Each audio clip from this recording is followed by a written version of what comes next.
कार्तिक माह की कथा का 12वां अध्याय। सूत जी कहने लगे कि अब सब व्रतों में उत्तम व्रत और मोक्ष देने वाले एकादशी व्रत के महत्व में सुनो। एकादशी तिथि कृष्ण पक्ष की हो या शुक्ल पक्ष की, अन्न नहीं खाना चाहिए। जो एकादशी को अन्न खाता है वह पापों का भक्षण करता है। एकादशी का व्रत माता के समान उसकी रक्षा करता है। दशमी तथा द्वादशी को भी एक समय ही भोजन करना चाहिए।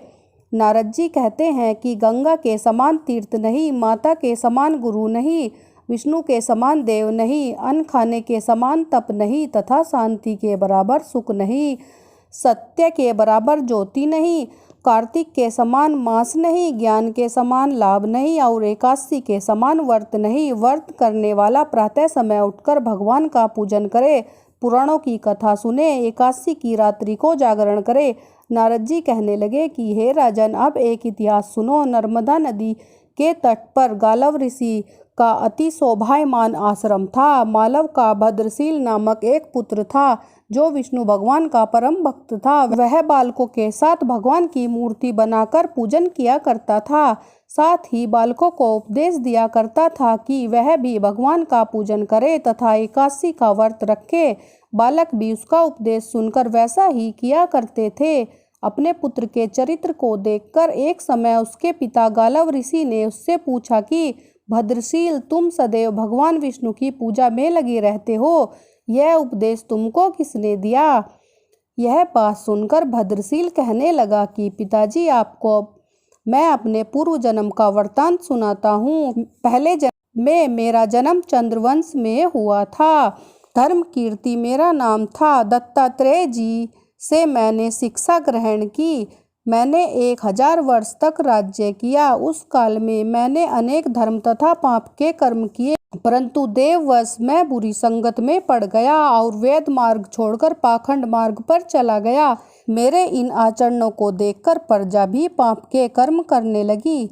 इस प्रकार धर्म शास्त्रों और कथा अनुसार प्रजा के पाप का 6वां भाग मुझको भी मिलने लगा।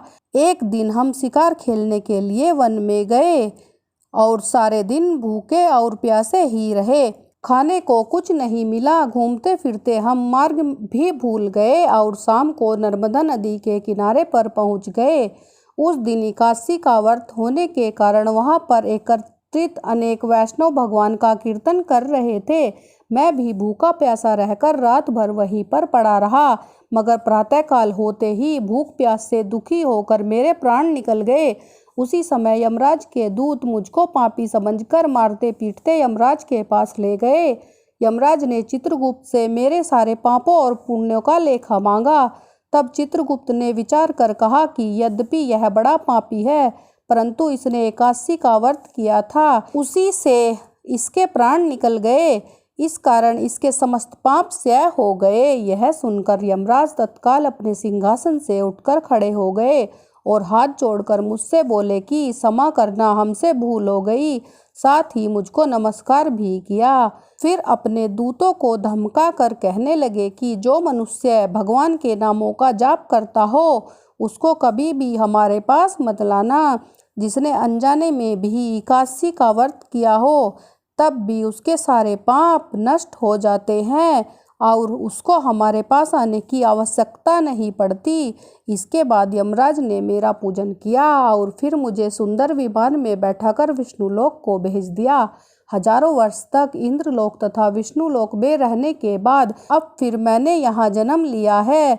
जो कोई इस कथा को पढ़ता है अथवा सुनता है उसके सभी पाप नष्ट हो जाते हैं। दोस्तों, आपको कथा कैसे लगी कमेंट में ज़रूर बताना और वीडियो को लाइक और चैनल को सब्सक्राइब जरूर करना। धन्यवाद।